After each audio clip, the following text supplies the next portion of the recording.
Welcome back to my channel, everybody. You know how I do bike reviews. Pretty low production quality, and the truth, not a whole lot of nonsense. No helmet cam, none of that. I'm just going to tell you about the bike. So what I've got here is a Drivetrain Advanced Pro.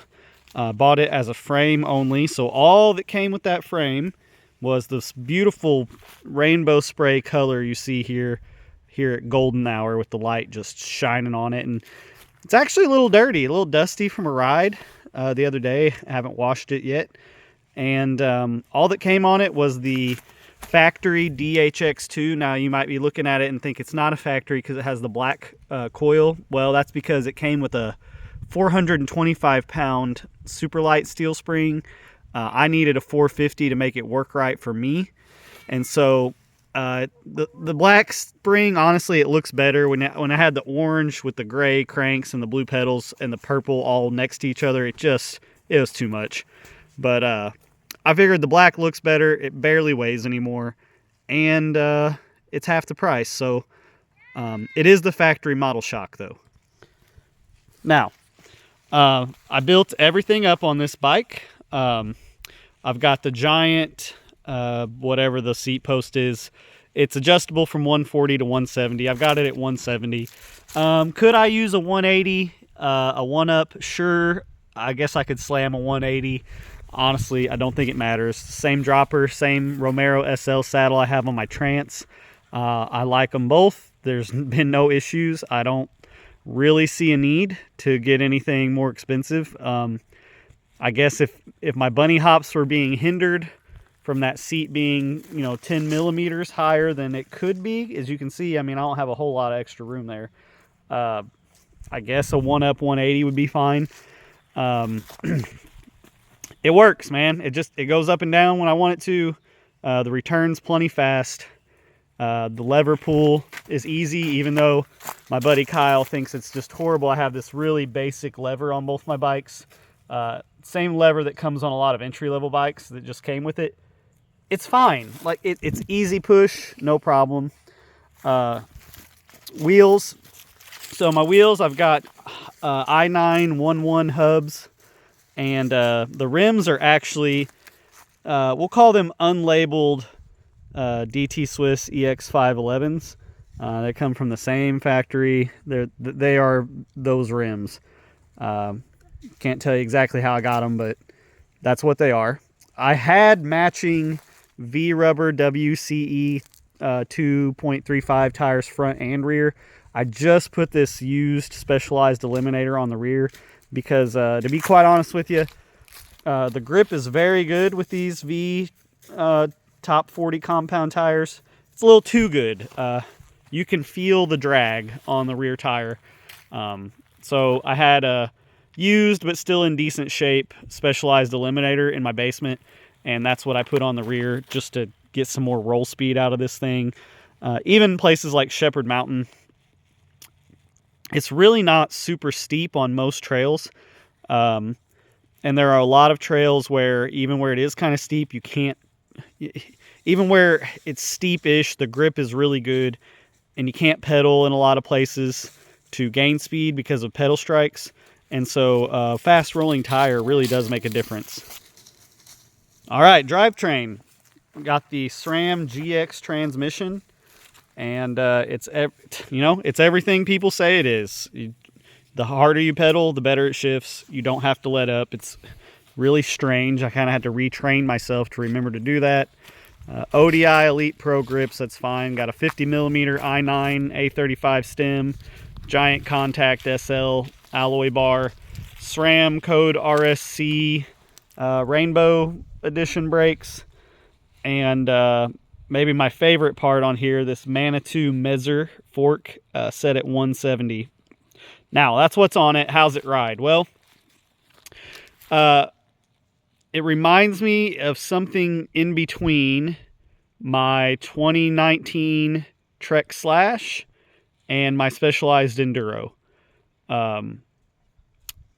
It fits me really well, very similar to how the Slash fit me. It does feel like slightly a bigger bike just because the chainstays are a little longer. They're a little closer to what an Enduro would be, but it is a size medium, and I'm 5'9", so it fits me very well with the 50 mil stem. I'm happy to be back on a slightly shorter wheelbase bike. I definitely can tell in the turns. The Enduro was an amazing bike. I have no real complaints about it, but I did have to set my turns up more carefully, pay more attention to weighting the front end. On this bike, I feel like I can really just sort of relax in the corners more and just let the bike turn. And because it fits me better, it does what I want. This Manitou Mezer fork, I bought it because, as you know, if you saw my Trance review, I have the Mattoc Pro on that bike. This is the Mezer Pro, so this is the top of the line one that they're having a crazy sale on.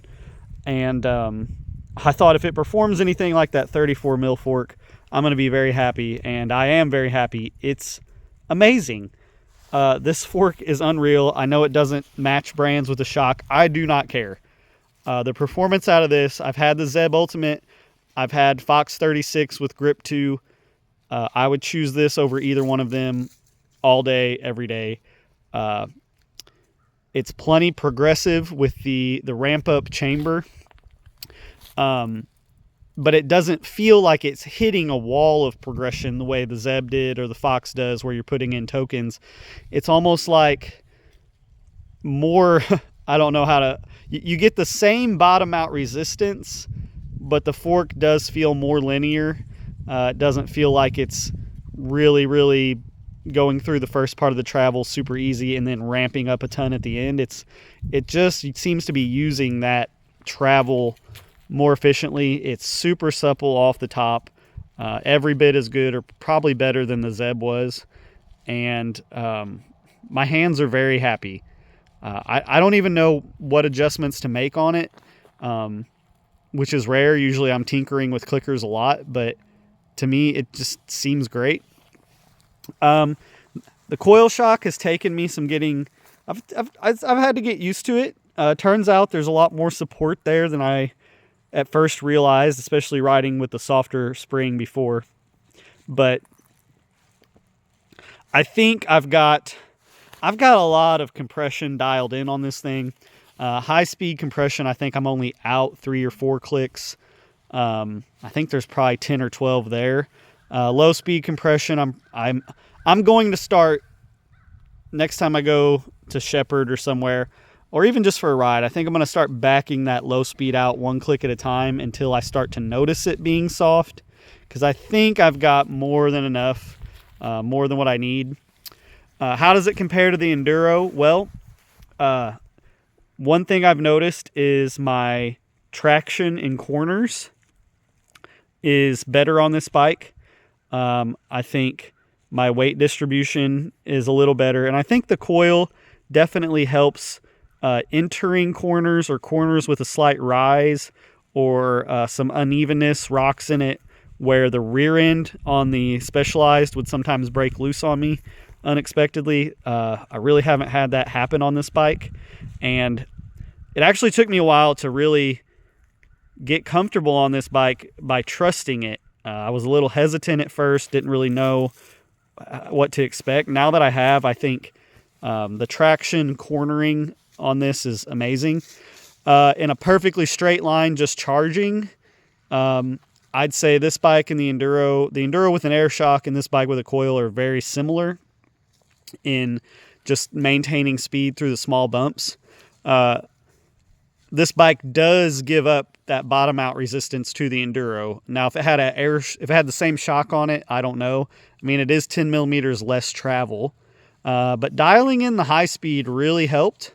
It feels really good now, and I don't really feel like I've given up a ton of small bump sensitivity. It's crazy, you know, what they say about coils is true. The lack of friction. I mean, I just barely, you can't really tell on camera. I mean, I just barely touch the seat of this bike, and it starts moving into the travel. And yeah, that's just crazy. You know, you let a bike sit for a couple days with an air shock, and everybody knows you go to push on it, and that first push, there's always that stiction. But then once the oil starts moving around, it gets better. But with the coil, no stiction. I'm interested to see how this goes with a faster rolling tire. But now that I've got the settings dialed in, this is just a very natural bike to ride. It's not quirky. It doesn't do anything kind of weird. I think this would be a very beginner-friendly frame where you don't have to think about what you're doing quite as much. And I love it. I'm excited to race it next year. I'm excited to have a bike that has some color to it again. And let me know what you think. If you have questions, put them in the comments. That's always better for you to ask me questions because it's impossible to know what everybody wants to know. But I will give you as detailed of an answer as I can possibly give. For reference, I'm 5'9" or 175 centimeters. Weigh, depending on the day, we'll say 190 pounds, sometimes more, sometimes less. And that's, on the scale, about to get in or out of the shower. So, gear and stuff's going to add a little bit. I'm running a 450-pound spring to get about 28% sag in street clothes. So if you have any questions, let me know. Eventually I'll have a review on these Rim Packed Pros I just put in this thing. I had tire invader inserts in there. I might mention those in a review coming up. I think they're fine for what they are, but I'm not convinced they were sitting inside the tire correctly. I think the company, they want them to be tighter, close to the rim. And with an insert that's thin and small like that, I don't think it works. I think it needs to be more like a Huck Norris where it sits in the middle of the tire. I could be wrong. And they stretched out and eventually got where they needed to be. But yeah, just let me know your questions. That's the best thing to do. And I'll be happy to answer them. Thanks for watching.